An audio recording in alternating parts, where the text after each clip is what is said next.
अब संदीप जी तुम ही लोग का साथ है बस। मैम पीछे नहीं हटेंगे क्योंकि हमारी बहन मारी गई है मैम। बिल्कुल, मुझे तो पता है संदीप, ये तो मैं तो खुद मैं तुम्हारी बहन हूँ यार। कोई मैं तो पूरा समझ रही हूँ।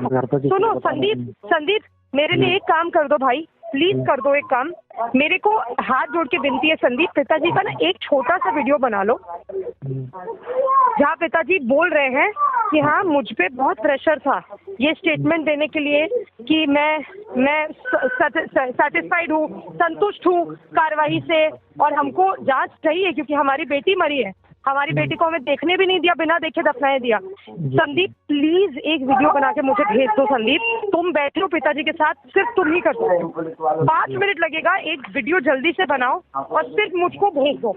नमस्कार, मैं जीत और आप देख रहे हैं आप इंडिया। अभी आपने एक ऑडियो क्लिप का एक छोटा सा हिस्सा सुना जो कि पूरा 16 मिनट का। अगर आप पढ़ना चाहें या सुनना चाहें तो हमारे वेबसाइट पे वो उपलब्ध है।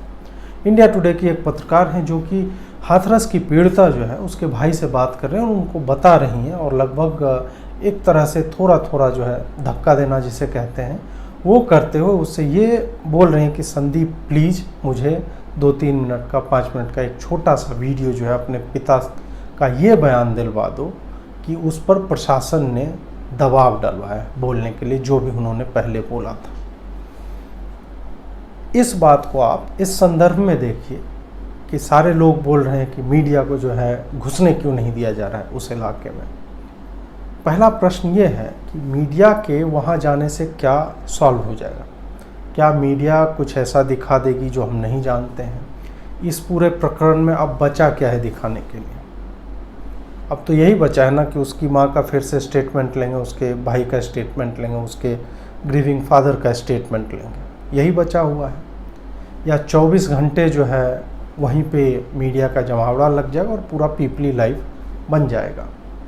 एक और मीडिया वाली लड़की को आपने देखा होगा, एबीपी की रिपोर्टर थी, उसको जो है यूपी पुलिस की 2 कांस्टेबल हैं, फीमेल कांस्टेबल हैं, महिला सिपाही हैं, वो उनको रोकने की कोशिश कर रही हैं कि आप मत जाइए, संवेदनशील इलाका है। उनको जो भी आदेश मिले होंगे ये उसको लगभग ढकेलते हुए उसकी तरफ माइक ऐसे करते हुए लगातार कि आज गांधी जयंती है, अहिंसा का दिन, हमें जाने क्यों नहीं दोगे, ऐसा क्या वहाँ पे छुपा के रखा है? गांधी जयंती है, अहिंसा का दिन है, जाने दीजिए। मैं भी हिंसा नहीं कर रही। तो ये क्या, ये हिंसा नहीं है? मैं कह रही हूँ नहीं, चलिए मैं आपको हाथ नहीं लगा रही, मुझे जाने दीजिए। चलिए आइए आइए आइए, चलिए चलिए चलते हैं। देखिए इतनी मेहनत आप लोगों ने पहले कर ली होती तो उस बिटिया का यह हाल नहीं होता। क्या कर रही हैं आप लोग? हाथ क्यों लगा रही हैं? हाथ क्यों लगा रही हैं? क्यों नहीं जाने दे रही अंदर? क्या हो गया ऐसा? क्या छुपा रहे आप लोग? जब आपको कहीं जाने नहीं दिया जाता, खास करके मीडिया को, ज़रूरी नहीं कुछ छुपा के रखा गया। उसका मतलब ये भी हो सकता है कि जिस तरह की रिपोर्टिंग आजकल के समय में होती है, और ख़ास करके कुछ कुछ मुद्दों पे, और इस मुद्दे में चूँकि भीम आर्मी अब इन्वॉल्व है, कहीं पे खड़ी है, कांग्रेस की पलटन तैयार खड़ी है, बिहार के चुनाव होने वाले हैं, इनके इस बच्ची के नाम के पोस्टर्स और बैनर्स लग गए हैं, शोक सभा हो रही है, वाल्मीकि मंदिर में जो है प्रियंका गांधी बैठी हुई मिलती। तो ये मामला अब हाथरस के उस इलाके से, उस गांव से निकल के ये इसको नेशनल और फिर इंटरनेशनल, और जिस तरह से हाथरस की निर्भया कह के, मतलब पहले ही हमने जो है फैसले सुनाने शुरू कर दिए, जबकि इसी मीडिया ने जो भी रिपोर्ट दिखाई है उसमें चाहे शुरुआती मेडिकल जांच की रिपोर्ट हो, शुरुआती स्टेटस रिपोर्ट हो कि बॉडी में कहाँ कहाँ चोट लगा है या नहीं लगा है, मुहर मारा हुआ हॉस्पिटल की रिपोर्ट है, डॉक्टरों का कहना है कि उसमें कोई भी सेक्सुअल असॉल्ट का नहीं है, फिर भी विसरा का वजाइनल स्वाब होता है। जो भी इसमें तकनीकी चीज़ें इन्वॉल्व होती हैं वो सारे सैंपल फॉरेंसिक लैब को भी भेजे गए थे, और वहाँ से भी रिपोर्ट यही आया कि इसमें कुछ नहीं हुआ। अब जो है फास्ट ट्रैक कोर्ट में सुनवाई भी होनी है। एसआईटी के भी बारे में उसके भाई ने खुद ही स्वीकार किया कि एसआईटी ने हमें कुछ भी बोलने के लिए फोर्स नहीं किया। तो कम से कम चलिए मान के चलते हैं कि एसआईटी वाले अपना, अगर यूपी पुलिस पे आपका विश्वास नहीं है तो एसआईटी वाले अपना काम कर रहे होंगे। अब एसआईटी वाले अपना काम कर रहे हैं, और उसमें अगर कोई व्यक्ति या कोई संस्था आपको ये कह रही है कि जो भी जांच के बाद आएगा, जो भी कल्प्रिट होगा उसे उचित सज़ा मिलनी चाहिए, अगर कोई आपसे ये कह रहा है तो इसका मतलब ये नहीं होता है कि वो रेपिस्ट को शील्ड कर रहा है। कुछ लोग यही मान के बैठे हुए हैं कि उनकी अवधारणा जो है उन्होंने पहले से ये बना लिया है कि नहीं, सारी रिपोर्ट जो है गलत है, पुलिस झूठ बोल रही है। कुछ लोग यहाँ तक बोल रहे हैं कि पुलिस ने पेट्रोल डाल के आग लगा दिया चिता में। अब ये सब कहाँ से आता है भगवान जाने, लेकिन मैं आपको मतलब जिस तरह की बातें हो रही सोशल मीडिया पे वो मैं बता रहा हूँ।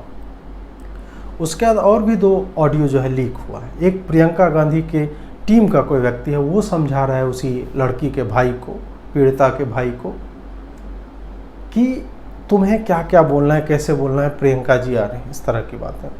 वो भी हमारे साइट पे पड़ा हुआ है, वो भी जाके आप पढ़ सकते हैं, सुन सकते हैं। एक और ऑडियो लीक हुआ है जिसमें गांव समाज का ही कोई जानकार है इस लड़के का, वो उसको बता रही है कि तुम 25 लाख लेके सेटल मत कर देना, फैसला मत कर लेना 25 लाख लेने का। हमने तय किया है कि 25 लाख पे नहीं करना है, फलाने आदमी ने मुझसे बोला है, और मोदी तुम्हें 25 का 50 लाख भी दे तो भी सेटल नहीं कर। जो कह रहा जे ना फैसला मत करिए साहू आदिए थे। हाँ तो रमी चाचा ने फोन आओ वे कह रहे कि लली बिनती मैंने कहती हुई काऊ आलियत फैसला ना कर ली, और दिनों का फोन आओ चाचा ने कहो कि मैंने कहती जो कह रहा है कि मोदी कह रहा है कि 25 लाख रुपया और 1 रूम में फैसला कर ले। तो चाचा कह रहा है कि फैसला मत होंगी। एक और हुआ कोई लड़का वो कह रहा है कि 25 के बदले में 50 लाख दूंगो पर फैसला ना दूंगो में। मीडिया को घुसने नहीं देने के पीछे काफ़ी वजहें हो सकती हैं। एक उसमें से है कि प्रशासन जो है नहीं चाहती हो कि इनके आने से जो ऑलरेडी एक स्थिति बिगड़ी हुई है और जिस तरह से पॉलिटिसाइज किया जा रहा है इशू को, वो ना हो सके और उस पर रोक लग सके। इसके बाद आता है कि पब्लिक का एक प्रेशर होता है और पब्लिक एक सामूहिक रूप से किसी चीज़ को मानने लगती है। उसकी गट फीलिंग हो या जिस तरह की रिपोर्टिंग मीडिया की होती है, उसके आधार पे वो अपनी अवधारणाएं बना लेती हैं कि हाँ भाई इसमें तो रेप हुआ ही है, इसमें गैंग रेप हुआ ही है, इसमें हत्या हुई ही है, इसमें मारपीट हुई ही है, उस तरह की चीज़ें। और उसके इतर जो एक्चुअल इन्फॉर्मेशन जो उपलब्ध होते हैं, अब देखिए आप कहेंगे कि इन्फॉर्मेशन मैनिपुलेट हो सकता है, लोग जो है 25-25 हज़ार रुपये दे के सर्टिफिकेट बनवा लेते हैं। आपकी सारी बातें सही हैं, उससे मैं डिनाई नहीं कर रहा हूँ, लेकिन जब मैं बात करूँगा आपसे या जब कोई मीडिया पर्सन आपसे बात करेगा इस तरह से, वो भी जो दूसरे तरह की बात, जिनको लग रहा है कि हाँ गैंग रेप है और वो अभी से ही जानते हैं, और जो ये कह रहे हैं कि जांच हो जाने दो, अगर गैंग रेप है तो सबको टांग दो या जो भी सज़ा मिलनी चाहिए। ऑब्वियस सी बात है कि उतना ब्रुटैलिटी उस तरह की हुई है तो उसको जो है फांसी की सज़ा मिलनी चाहिए, उसका मैं भी समर्थन करता हूँ। लेकिन जो डेटा मेरे सामने है, जो सरकारी पन्ने मेरे पास उपलब्ध हैं, मैं तो उसी पे बात करूँगा। अगर उसके इतर मुझे कहीं और से कुछ डेटा मिलता है, जैसे ऑडियो लीक की मैं बात कर रहा हूँ, तो मैं उस पर भी बात करूँगा। लेकिन मैं अपनी भावनाओं के आधार पे यहाँ पे नहीं बोल सकता हूँ कि नहीं मुझे तो लगता है कि ऐसा हुआ है, क्योंकि मैं एक नॉर्मल मतलब इंसान नहीं हूँ कि मैं इस तरह से बोल दूँ, क्योंकि मेरे बोलने से अलग अलग कॉम्प्लिकेशंस उत्पन्न हो सकते हैं।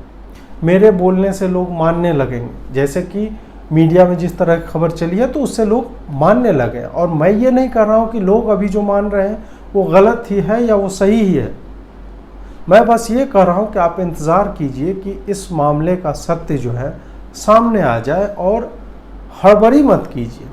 आप ये मत सोचिए कि अगर मीडिया को जाने से रोका जा रहा है तो उसका सिर्फ एक ही मतलब है कि पुलिस जो है कुछ छुपा रही है। नहीं, उसके कई मतलब हो सकते हैं कि सेंसिटिव मुद्दा है, लोग जो है दंगा करने के लिए तैयार बैठे हैं, तो वहाँ पे ये जो 24 घंटे मीडिया कवरेज जिस तरह से करती है, अगर उसमें हम मीडिया को अलाउ कर दें तो पता चलेगा कि वो सर्कस जो वहाँ पे बन गया और हर मीडिया वाला वहीं पे पहुँच रहा है, और वो एक ही इशू को इतना टॉर्चर कर रहा है, इतना ज़्यादा टॉर्चर कर रहा है कि उस सब में पीड़िता कहीं गौन हो जाएगी।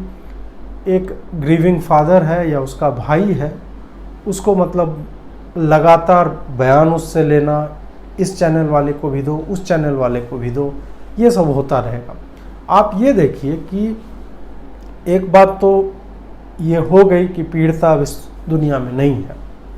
उसके बाद जो अक्यूज थे उनको अरेस्ट किया जा चुका है। उसके बाद पीड़िता के परिवार को जो आर्थिक सहायता दी जानी चाहिए थी दी जा चुकी है।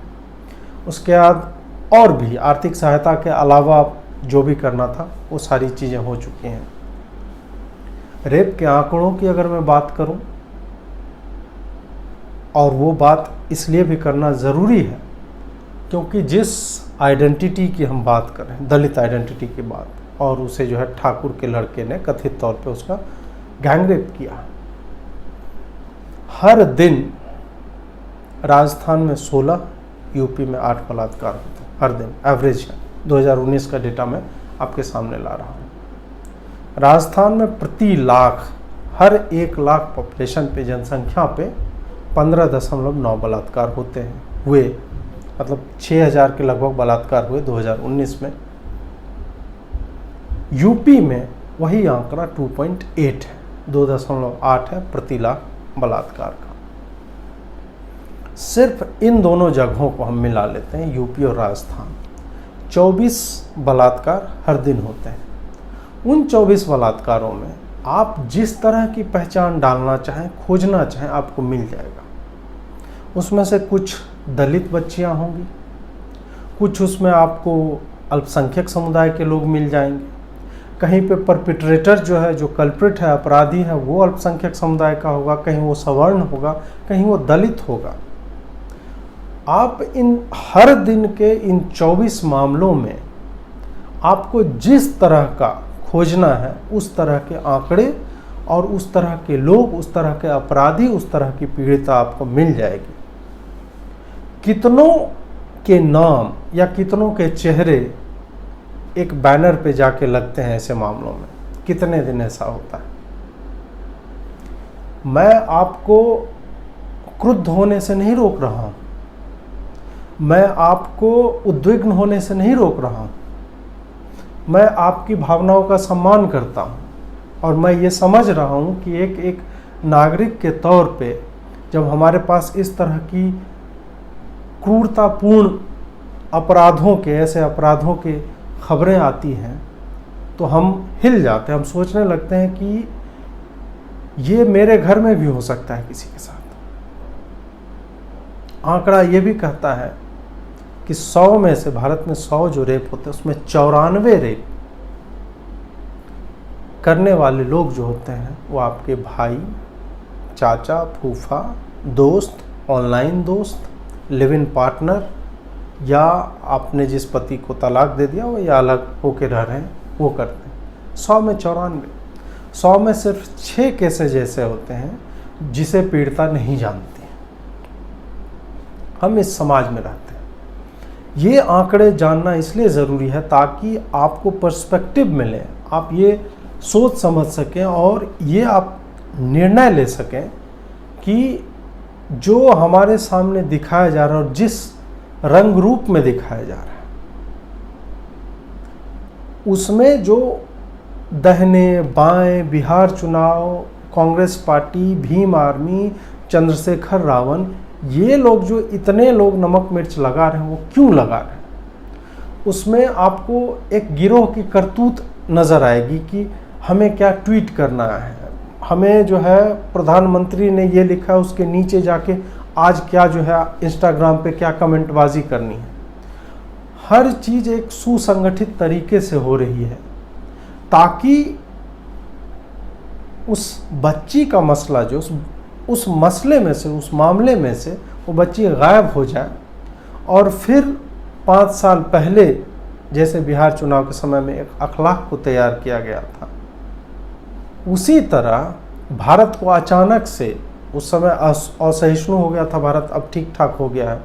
अब इस मामले के बाद सारे सवर्ण जो है रेपिस्ट हैं और यूपी में कानून व्यवस्था बर्बाद बनी, ये दिखाना चाहते हैं, जबकि आंकड़े कुछ और कर रहे हैं। मैं ये नहीं कह रहा हूँ कि रेप हो गया तो कोई मतलब कानून व्यवस्था का मसला नहीं है, बिल्कुल है।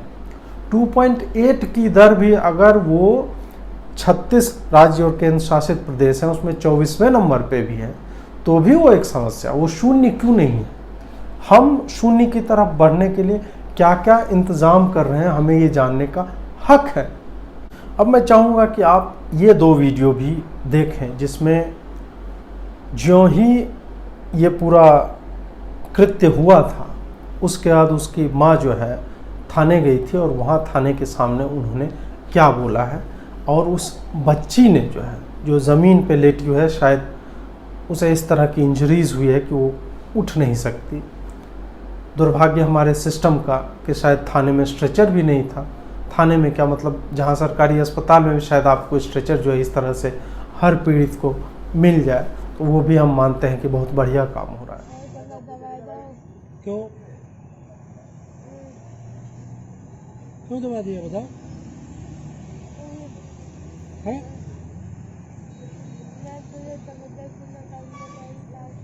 हैं? अच्छा, काहे दबाया गला?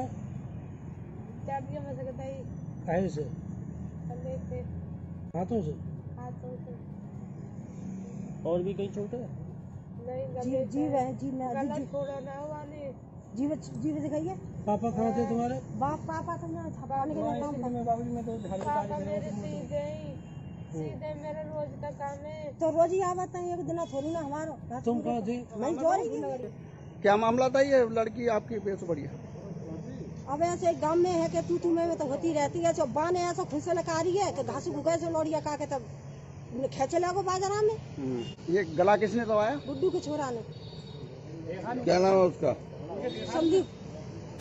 इस वीडियो को देखने के बाद जब सुबह में ये आया था, तो जब मैंने इसे सोशल मीडिया पे भी शेयर किया और मैंने इसके सबटाइटल्स लगाए जो आपने देखे ही होंगे। इसको सोशल मीडिया पे रखने का पर्पस ये नहीं था कि मैं डिनाई कर रहा हूँ कि वो झूठ बोल रही है, अब झूठ बोल रहे, नहीं, ये कहने का मुझे हक नहीं है। एक बच्ची जिसका कथित तौर पे गैंगरेप हुआ है, हो सकता है वो इतनी ज़्यादा ट्रॉमा में हो, वो इतने ज़्यादा शॉक में हो, सदमे में हो, उसे याद भी ना हो कि उसके साथ क्या हुआ है। एक माँ जो उस वक्त चश्मदीद थी, उसने कहा कि हम तो ऐसे ही हर दिन घास काटने जाते हैं, और फिर वो बोलती है कि वो घास काट रहे थे और बाजरे के खेत में जो है खींच के ले गया, और ये कुछ नहीं कर पाई तब तक रस्सी लगा के गले को, जो वो बोलते हैं नारे को काट दिया। नारा शायद गले को बोलते हो उस भाषा में, और आप लड़की के गर्दन पे निशान देख सकते हैं। वो बोल रही है कि उसका जीभ भी, जो अगर आप स्ट्रैंगुलेट कोई करता है, गला दबाता है, तो आप अपनी ही जीभ काट लेते हैं। ऐसा कई मामलों में होता है। उसके बाद वो हिल डुल भी नहीं रही है, स्थिति उसकी कुल मिलाकर बहुत ख़राब है। इसके बाद जो बयान आते हैं उसमें गैंगरेप का चार्ज लगता है, 3 और लोग जो है नामित होते हैं। ऐसा भी नहीं हुआ है कि भारत में दबाव में आके पहला बयान जो है लोगों ने गलत ना बोला।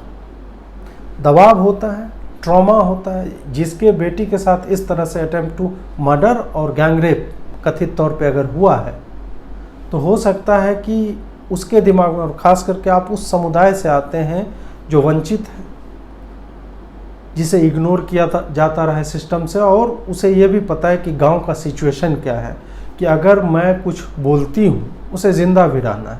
हर तरह की बातें होती है। इसलिए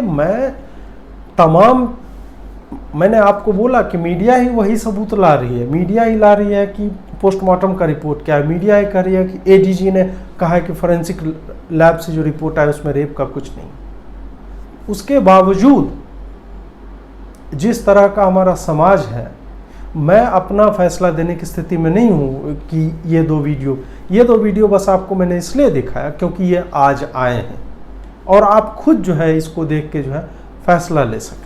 उसके बाद नौटंकी आपने देखी होगी कि राहुल गांधी किस तरह से छलांग मार रहे थे कल, और उन्होंने बोला कि मुझे पुलिस ने धक्का दिया। उनकी कई तस्वीरें इस तरह से आई कि कॉलर पकड़ रही या छाती पे मुक्का मार के उसको ढकेल रहे हैं पुलिस वाले को भी। उसके बाद टीएमसी के लीडर डेरेक ओब्रायन जो है वो भी आज जो है उन्हें भी जो है ग्रेविटी नॉर्मल लोगों पे जितना लगता है उससे ज़्यादा लगा, वो भी ज़मीन पे जो है गिरा दिए गए या गिर गए या कूद गए। उन्हें तैरने का मन कर रहा होगा सड़क पे, ये भी हुआ। टीएमसी से याद आता है कि जो आंकड़े कल परसों में एनसीआरबी ने जो भारत की एक केंद्रीय संस्था है जो अपराध पे आंकड़े जारी करती है, उस संस्था ने 2019 का आंकड़ा नहीं दिया है कि वेस्ट बंगाल में किस तरह के अपराध हुए, क्योंकि वेस्ट बंगाल गवर्नमेंट ने भेजा ही नहीं। ये व्यक्ति और आज ही मतलब क्राइम रेट जो है, क्राइम अगेंस्ट वुमेन का रेट जो है वेस्ट बंगाल में 2018 का अगर आंकड़ा देखा जाए तो वो देश में 12वें नंबर पे आता है क्राइम अगेंस्ट वुमेन में, और ये आदमी जो है हाथरस जा रहा है मिलने के लिए।